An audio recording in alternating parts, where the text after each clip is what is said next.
দেশের শেয়ার বাজারের অবস্থা আগের যে কোনো সময়ের চেয়ে ভালো বলে দাবি করেছেন অর্থমন্ত্রী আবুল মাল আব্দুল মুহিত। এছাড়া দেশের বিদ্যুৎ পরিস্থিতির উন্নয়নে বর্তমান সরকার সাফল্য দেখিয়েছে বলেও জানান অর্থমন্ত্রী। সম্প্রতি সিলেটে মাছরাঙ্গা টেলিভিশনের সঙ্গে একান্ত সাক্ষাৎকারে এসব কথা বলেন তিনি। সিলেট থেকে সুটন সিংহের ক্যামেরায় শাকির হোসেনের রিপোর্ট। মহাজোট সরকার ক্ষমতা গ্রহণের পর ফুলে ফেপে উঠেছিল শেয়ার বাজার।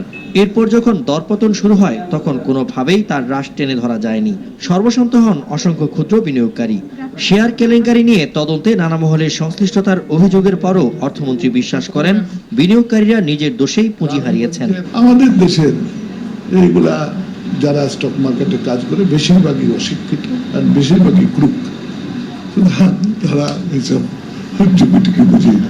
আমার মতে স্টক মার্কেটে কিছুই হয়নি, ভালো চলছে, এটা ভালো চলছে স্টক মার্কেট। কিছু সেটা জোয়ারি কিছু পয়সা টয়সা হারিয়েছে।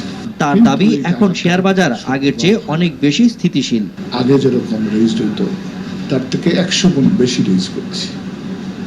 আগে ছিল 300-400 কোটি, এখন 5,000-6,000 কোটি। মন্ত্রী বিদ্যুৎ খাতের উন্নয়নেও সরকারের সাফল্য দাবি করেন। অভিযোগ করেন বিগত সরকারের লুটপাটের কারণে বিদ্যুৎ খাতে কোনো উন্নয়ন হয়নি। বিএনপি যখনই থাকে ক্ষমতায় দেশে ক্রাইসিস হয়, বিদ্যুৎ ক্রাইসিস হয়, এবং ক্রাইসিস হওয়ার কারণটা হলো তাদের লুটপাট। সিলেটে তো সারপ্লাস বিদ্যুৎ, তবে সিলেটে ব্রাউন আউট হয়, দুষ্ট কর্মকর্তারা করে, কর্মচারীরা করে।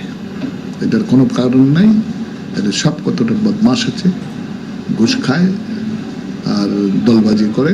আসন্ন নির্বাচনে সরকারের এসব সাফল্যের বিষয়ে জনগণ বিবেচনা করবেন বলে আশা করেন অর্থমন্ত্রী। মাছরাঙ্গা নিউজ ডেস্ক।